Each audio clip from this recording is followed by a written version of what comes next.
Both PicksDepot.com and OffshoreInsiders.com. Now, for those of you, there's no reason to get confused. If you've been a client of OffshoreInsiders.com all along, we're not going anywhere. Stay there. If you haven't gotten picks from us yet, why don't you check Picks Depot if you're based in the U.S. That's more about our U.S. based clients. And, of course, our international clients, OffshoreInsiders.com is the place to visit. And I have been absolutely sizzling, to say the least, on OffshoreInsiders.com and Picks Depot. Joe Duffy's picks, 16-6 football run off a 9-4 week in the NFL. If you're watching this on Thursday, we got Thursday night football, you got Friday, all the way Thursday through Sunday. And this is going to be about the Sunday games, but Thursday through Sunday, I am just unloading. It's the biggest week of the year so far. And get our picks at PicksDepot.com. Make sure you follow me on Twitter at PicksDepot.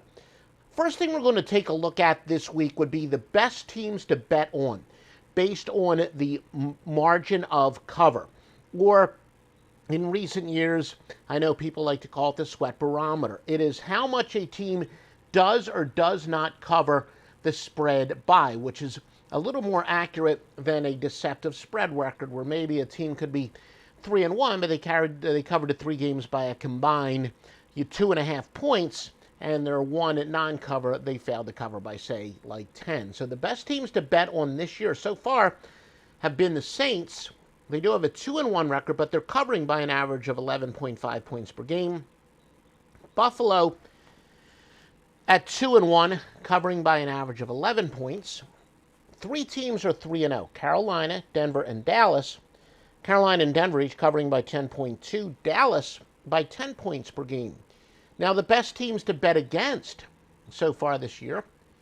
The Atlanta Falcons are 1-2, failing to cover by an average of 11.3 points per game as they did sneak it in against the Giants last week. The Jets are 0-3, minus 10.2, which kind of, at least as far as I would apply it, does kind of show the so-called Ewing theory isn't applying here because the Jets got rid of their overrated Sam Darnold, but they're still struggling, failing to cover by an average of 10.2. Jacksonville, also 0-3, by minus 9.2 points per game. Top over teams, maybe not a surprise, but maybe it's a surprise that's not a surprise, because, normally the teams that are expected to be low scoring tend to be pretty good over teams. Tampa, they're still involved in high-scoring games, going over all 3 by an average of 10.5 points per game. Washington and Kansas City each have gone over 2-1 by 9 and 7.8, respectively. We've seen some more under teams. The Jets, Carolina, Chargers, New England, and New Orleans all have gone under all 3. The Jets by 13.2, Carolina by 11.3 points per game, Chargers by 9.5, New England by 8.2 points per game, and New Orleans by 7.5 points per contest. All right, now, why don't we take a look at some of our ATS trends for you. And again, all these records are against the spread. And let's see, did I get something? There we go. All these records are against the spread. Unless maybe I do. No, I don't think I'm going to have any over-under trends for you. Indianapolis and Miami for week 4 in the NFL. Indianapolis is 15-5 on the road versus teams with a losing home record. The Colts are 1-4 to the AFC. Miami, meanwhile, though, 8-0 at home versus teams with a losing road record. 11-1 after allowing more than 30 points in their previous contest. 12-2 following a straight-up loss, and 9-2 after allowing more than 250 passing yards in their previous contest. I'm also going to have the top contrarian plays, who the public is betting on this week, and the biggest line moves in the NFL coming up. Houston and Buffalo. Houston is 6-1 after scoring less than 15 points in their previous contest, but they're 6-14 on the road versus a team with a winning home record. Meanwhile, the Bills are 8-1 after scoring more than 30 points in their previous contest, 8-3 following a spread win. Carolina and Dallas, one of the more exciting matchups of the week. And again, Joe Duffy's Picks with a bunch of plays in the NFL for Sunday at picksdepot.com or offshoreinsiders.com. Carolina and Dallas, the Panthers have covered 8 consecutive road games. They're 9-2 as road underdogs. The Dallas Cowboys are 23-47 as a home favorite. 4-11 against teams with a winning record. 1-8 after scoring more than 30 points in their previous contest. Tennessee and the New York Jets. The Tits are 6-20 on the road versus a team with a losing home record.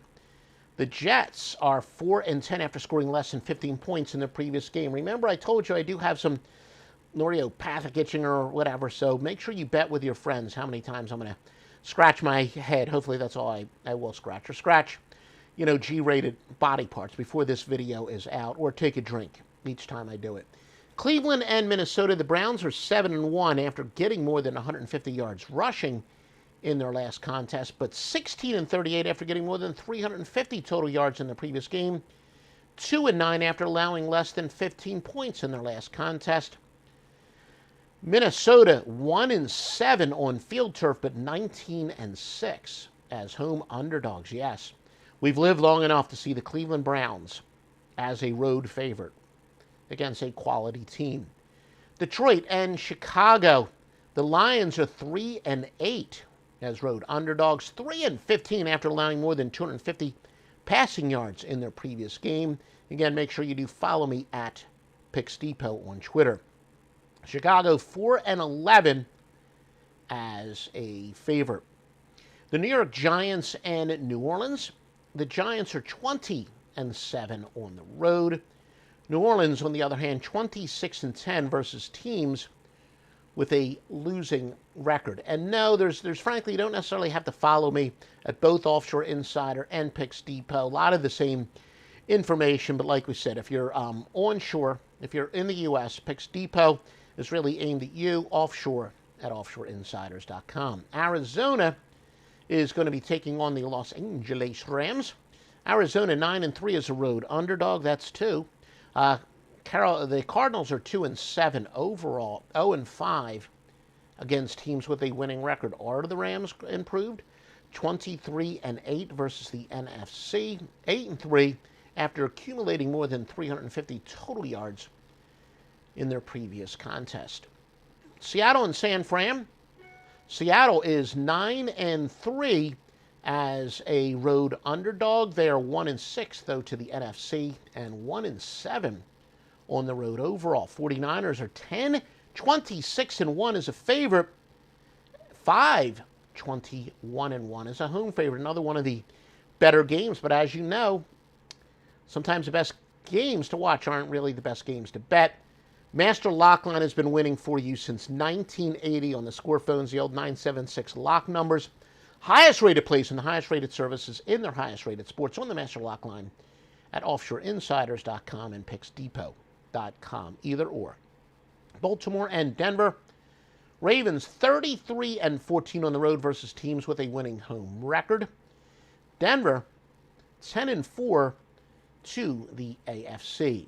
Pittsburgh and Green Bay. Pittsburgh 24-8-2 as an underdog. Steelers 2-6. Following a straight-up loss. Green Bay is 0-4 after accumulating more than 250 yards passing in their last contest. Tampa Bay and the New England Patriots. I think a lot of people will be watching this game with interest. This is Sunday night game, right? Buccaneers 5-0 following a spread loss. Buccaneers are 7-1 after allowing less than 90 yards rushing in the previous game. We're going to have big news on this game in a moment, by the way. Patriots are 9-2 as home underdogs. Did I say I was going to have big news for you? Now let's go with who is the public betting. Again, contrarian bettors would say to bet against these. First, we're going to do the number of bets, where, again, a $5 better counts the same as a $5,000 better, but many contrarian bettors say that's very good. If anything, it's the small bettors, the tiny bettors that they want to fade. Tampa Bay, this is staggering this close to game time, and there are quite a few tickets written on this game. In fact, it's one of the most bet games this week. Shockingly, 94% of bets are on Tampa Bay. That is enormously high in the NFL. Green Bay, and of course they're playing New England, as we said. Green Bay, 82% of the bets against Pittsburgh. Then back to the normal road favorites. Ravens got 80% of the tickets, although this game is actually switched depending on where you bet. Baltimore was a road favorite to start, but 80% of the bets are on the Baltimore Ravens. Now we'll take a look in terms of money. Again, Tampa Bay is the biggest money game. The biggest sportsbook liability is on Tampa Bay. And as I said, I do know some people say contrarian information. They want to bet. They want to bet on the teams that the sportsbooks are rooting for. Therefore, they like to kind of fade the money. And the theory there would be to bet on New England going against the public money. And the Ravens would be the number 2 team this week in terms of money bet. All right, the biggest line moves. The Atlanta Falcons open up as a 1-point favorite to Washington. They're now 1.5-point underdogs. Kansas City opened as 5.5-point favorites to Philadelphia. They're up to 7. That's significant because, again, 7 is a key number. The most key number. 3, 7, and 10. Some people would say a 6 is a key number, but when a game moves off or on 7, that is much more significant than if a game moves from like 3.5 to 6.5 even.